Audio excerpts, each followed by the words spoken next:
안녕하세요 여러분. 4th of July 미국의 독립기념일 아침입니다. 오늘 공휴일인데요. 밤새 잘 주무셨나요? 오늘도 하루 한 말씀으로 오늘 공휴일의 하루를 힘차게 시작하길 원합니다. 우리에게 오늘 주신 말씀은 창세기 7장이죠. 1절부터 6절까지의 말씀 제가 봉독해 올리도록 하겠습니다. 여호와께서 노아에게 이르시되 너와 내 온 집은 방주로 들어가라. 이 세대에서 내가 내 앞에 의로움을 내가 보았음이니라. 너는 모든 정결한 짐승은 암수 7씩 부정한 것은 암수 2씩을 내게로 데려오며 공중의 새도 암수 7씩을 데려와 그 씨를 온 지면에 유전하게 하라. 지금부터 7일이면 내가 40주야를 땅에 비를 내려 내가 지은 모든 생물을 지면에서 쓸어버리리라. 노아가 여호와께서 자기에게 명하신 대로 준행하였더라. 홍수가 땅에 있을 때에 노아가 600세라. 아멘. 주님의 말씀입니다. 주님께 감사드립니다. 이 아침에 우리에게 주신 말씀 가지고 방주로 들어가라. 방주로 들어가라는 제목으로 말씀을 증거하도록 하겠습니다. 방주를 지으라는 하나님의 말씀을 듣고 노아는 120년 동안 무려 그 긴 시간 동안 방주를 믿음으로 지었습니다. 우리가 다른 사람들에게 칭찬과 이해를 구할 수 있는 일을 하는 것은 쉽습니다. 누가 들어도 상식적이고 이성적이고 합리적인 일은 누구나 할 수 있습니다. 하지만 이상한 모양의 방주를 120년 동안 그것도 산 꼭대기에 지을 수 있는 것은 누구도 이해해 주지 않는 일이 분명했습니다. 오늘 말씀을 통해 첫 번째로 방주를 짓는 것이 바로 이 시대에 우리에게 필요한 믿음임을 가르쳐 주고 있죠. 여러분, 믿음은 합리적이지 않을 수 있습니다. 눈에 보이지 않고 귀에 들리지 않고 손에 잡히지 않는 그 상식적으로 이해되지 않은 일을 하는 것이 믿음입니다. 그것이 하나님의 명령일 때, 마음에 주신 감동이 있을 때 순종해 나가는 것이 바로 믿음의 길이기 때문입니다. 우리가 자주 듣는 말 중에 가장 이해되지 않는 것은 예수 믿으면 구원받는다는 것이죠. 이것은 여러분 성령의 도움 없이는 이해하기 참으로 받아들이기 어려운 말이 아닐 수 없습니다. 2000년 전에 죽은 한 청년의 이름을 믿으면 구원을 받을 수 있다? 상식에 또 우리 이성의 기준에 맞지 않는 이야기입니다. 하지만 분명히 그를 믿는 자는 구원을 얻습니다. 하나님을 본 사람은 없지만 하나님을 믿는 사람은 구원을 받는 줄 우리는 믿고 있습니다. 오늘 1절 말씀 볼까요? 여호와께서 노아에게 이르시되 너와 내 온 집은 방주로 들어가라. 이 세대에서 내가 내 앞에서 의로움을 내가 보았음이니라. 방주를 다 지은 노아와 그들의 가족에게 너와 너의 집은 방주로 들어가라. 하나님 말씀하시죠. 120년 전의 약속이 이제 이루어지는 것입니다. 방주 안으로 들어가는 것이 축복이죠. 날이 좋고 심판이 없을 때는 방주에 들어갈 필요가 없지만 심판이 임할 때는 방주에 들어가야 생존할 수 있습니다. 그래서 하나님께서 지금 노아의 그의 가족들에게, 자녀들에게 방주에 들어가라 말씀하셨던 거죠. 여러분, 노아는 그의 선조 에녹을 닮은 사람입니다. 한결같이 믿음으로 그의 삶을 이끌어온 사람입니다. 6장에서 노아를 가리켜 의인이요 당대의 완전한 자라 그가 하나님과 동행하였다 이렇게 평가하고 있죠. 7장 1절을 보니까 또다시 하나님이 이 세대에서 너가 내 앞에서 의로움을 보았다 이렇게 말씀하십니다. 노아는 변함이 없는 신앙을 가지고 있었죠.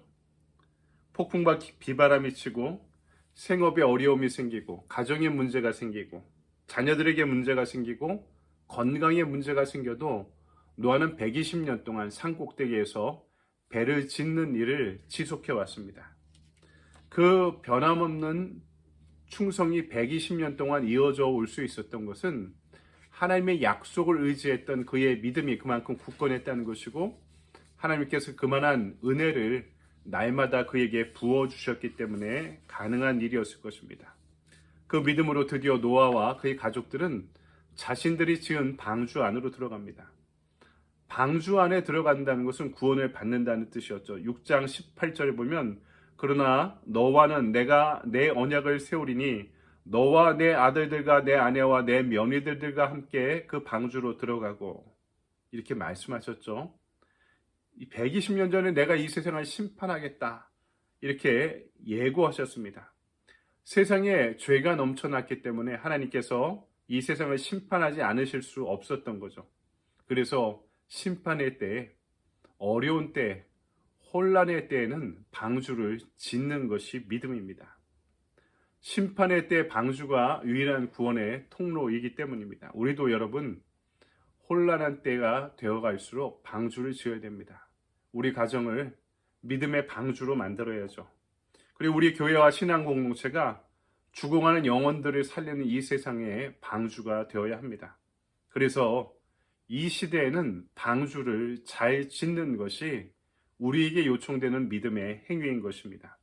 하나님의 약속의 말씀 의지하여 구원의 방주를 잘 지어갈 수 있는 주님의 충성스러운 종들이 되시길 바랍니다.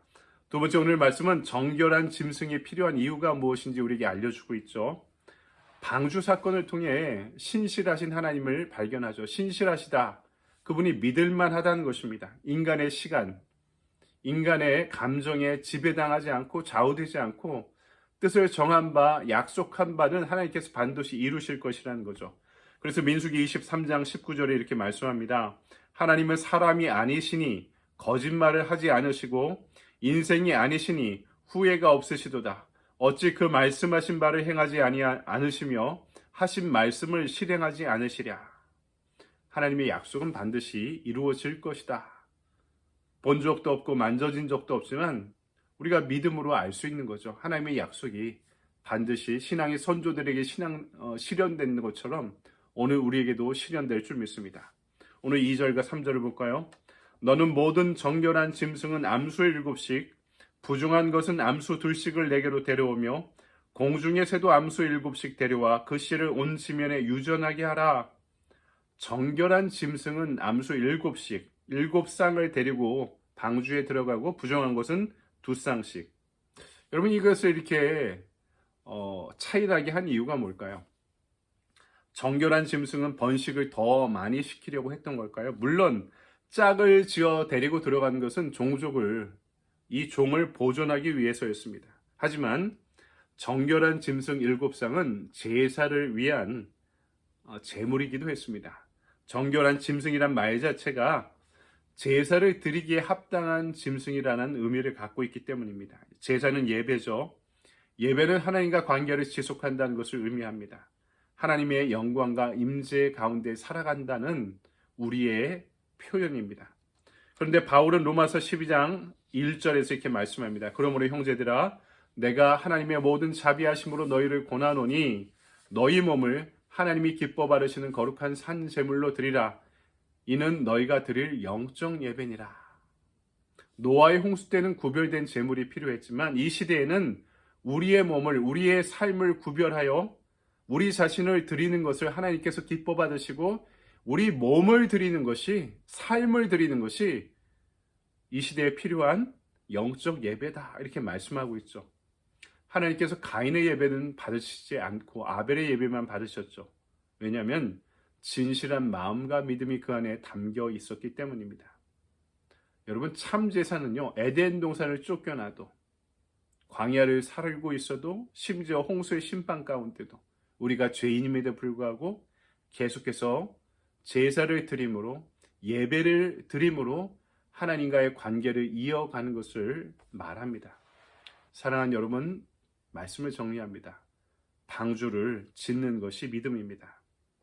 하나님께서 오늘 우리를 이 시대에 방주를 짓는 일꾼으로 부르고 계십니다.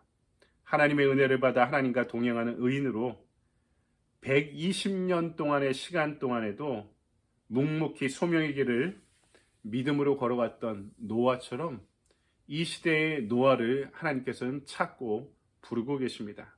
그 일을 위해 쓰임받고 또 광야 같은 방주 안으로 부름받는 7쌍의 제물처럼 이 시대에 우리 자신을 구별되고 정결한 제물로 드릴 수 있는 그렇게 거룩한 하루의 삶을 살아가는 저와 여러분이 되기를 주님의 이름으로 간절히 축원드립니다. 적용의 질문을 볼까요? 이 시대에 필요한 구원의 방주를 잘 짓기 위해 오늘 나는 무엇을 할 것입니까? 생각해 보세요. 120년 동안 루틴하게 일을 해왔다. 얼마나 때로는 지겹겠습니까? 또 얼마나 힘들겠습니까? 하지만 보람된 경험이 더 많았기 때문에 그 어려운 인고의 세월들을 지날 수 있을 것 같습니다. 문득 이런 생각을 했습니다. 하루 한 말씀을 준비하는 게 제가 이 시대에 짓는 방주가 아닐까. 때로는 힘들고 어렵지만 루틴하지만 묵묵히 그것을 하면서 하나님의 구원의 방주가 우리 안에 이 말씀 가운데 지어지는 것은 아닌가 하고 저 자신을 향해서는 그렇게 적용하고 해석해 보았습니다. 여러분들과 함께 할 수 있는 액션 플랜은 이것입니다. 방주에 태울 성도들을 초대하기. 우리 구원의 방주를 같이 짓고 있는데요. 이 방주하에 나만 타는 것이 아니라 이 시대의 구원이 필요한 이들을 초대하고 방문하고 또 그 도를 전하고 복음을 나눌 수 있고 또 교제할 수 있는 그런 이 방주에 태울 성도들을 초대하는 하루가 되길 바랍니다. 여러분도 이 액션 플랜을 잘 지켜보시고요. 7월 4일 독립기념일 하루 또 더 복된 여러분들의 시간이 되시기를 바랍니다. 좋은 하루 보내십시오. 감사합니다.